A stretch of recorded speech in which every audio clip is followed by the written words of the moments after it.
the Tote.com Galway Plate, now entering its 150th year. It is the highlight of the summer's jumps racing in Ireland. So I'm travelling Ireland in Tote Benny to try and find out what it takes to win this iconic race as I set out on the road to the Galway Plate.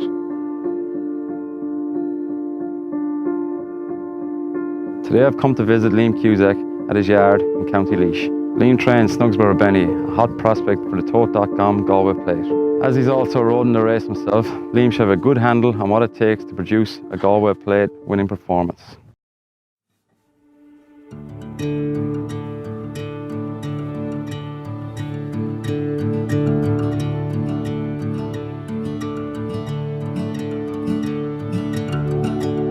Liam, Snugsborough Benny, the Tote Galway Plate. First things first, he's rated 144. Will you get a run? I'm hopefully get a run, Paddy, yeah.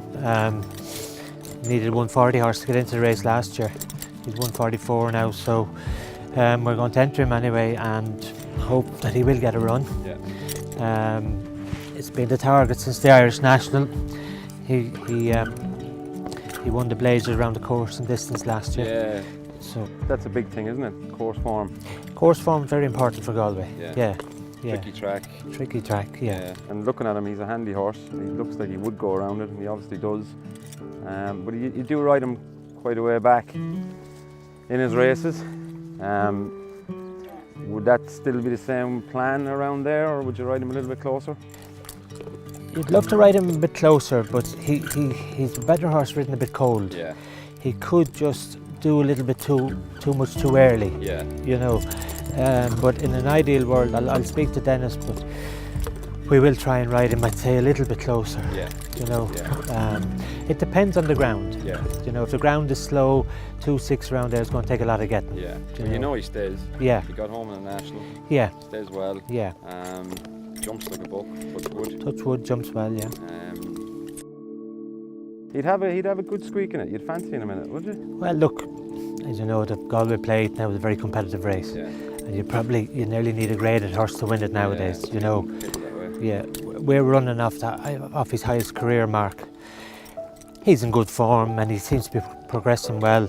But like, we'd be going there like hoping that he'd run a nice race, you know.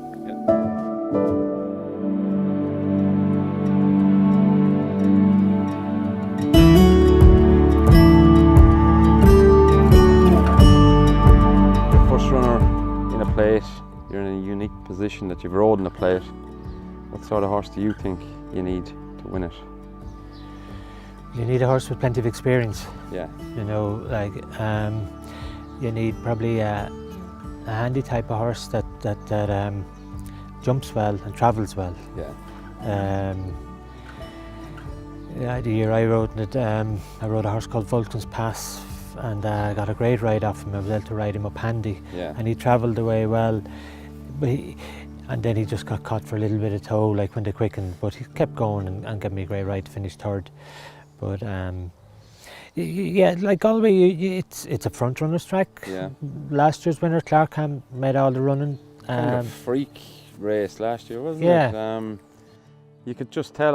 Watching it, I could tell from down the back. That horse in front's gonna take a hell of a lot of catching. He was just galloping and jumping, wasn't he? He was, but he was a Grade 1 winner as a novice. Yeah. You know, so he had a bit of class, even though he'd Blinkers lost. on and he Yeah. got it his own way in front, didn't he? Yeah, yeah. And that can happen. Yeah. You know, the horses can get away in you a bit. Yeah. You know, they get into a rhythm there, and it's just hard to peg him back. If I can get him there in good shape on the day. Last year now, throughout the race, even though he was 17 pound lower now, he just travelled well throughout the race. Yeah. You know, gained ground at every fence, which you need, Yeah. and he travelled into it nicely.